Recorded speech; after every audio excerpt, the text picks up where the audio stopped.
Plato's quote, "The beginning is the most important part of the work," holds significant relevance for the first day of practice. On the first day of practice, coaches have the opportunity to establish the tone, expectations, and team culture that will shape the entire season. Coaches must approach the first day of practice with careful planning and intentionality, recognizing that the initial impressions they create will have a lasting impact on the team. Moreover, the first day of practice is an opportunity for coaches to build rapport and establish trust with players and their parents.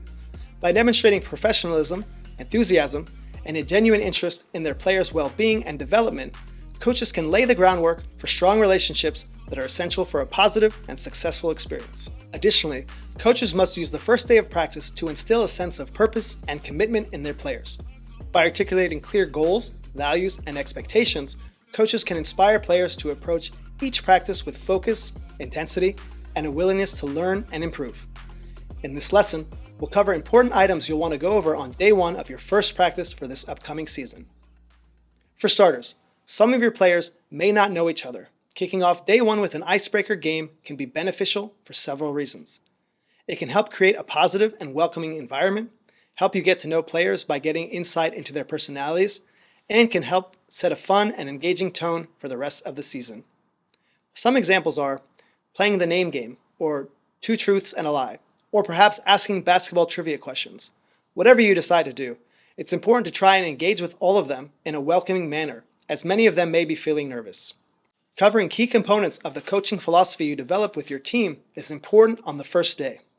Doing so establishes expectations for players regarding your approach to teaching, communication methods, and what is expected of them.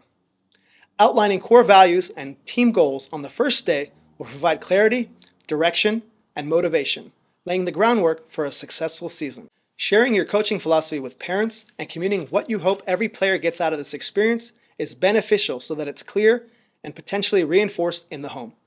You can send a follow-up email after practice so that it's broadly communicated in writing as well. You'll want to communicate a drink policy to set expectations with players for hydration. At Coach with Ease, we think it's good to let players know they can grab a drink anytime they feel they need it. However, you should consider incorporating regular breaks throughout practice so that players know to expect them. This way, players will be less likely to disrupt a drill or activity, knowing they will be getting a break shortly. You'll want to go over player positions and terminology used to describe the various spots on the basketball court that was covered in the rules lesson. This is to help ensure players understand and speak the same language for all the future drills, activities, and plays you will be implementing. You can make this an interactive activity and quiz players to see what they currently know. You want to cover how you expect to start practice, as discussed in the starting practice lesson. Not only should you discuss, but you should practice starting practice with them.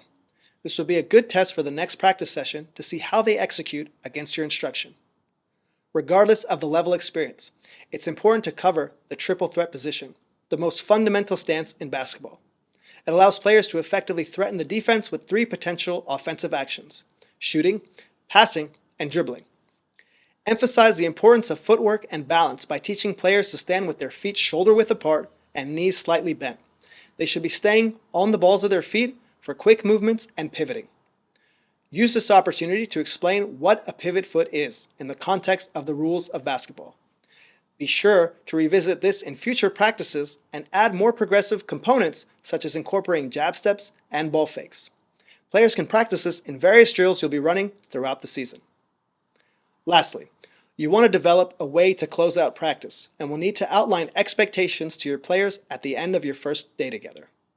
There is opportunity to not only recap important points from the beginning of practice, but to provide positive reinforcement and reiterate any observations that you made in the session. Similarly, how you close out the team meeting at the beginning of practice with a team ritual and group chant, you can close out practice in a similar fashion to further enhance team culture. You may feel like you're doing a lot of talking on the first day. If you can effectively communicate on day one, it will set the tone for the rest of the season and make the overall experience for you and your players that much better.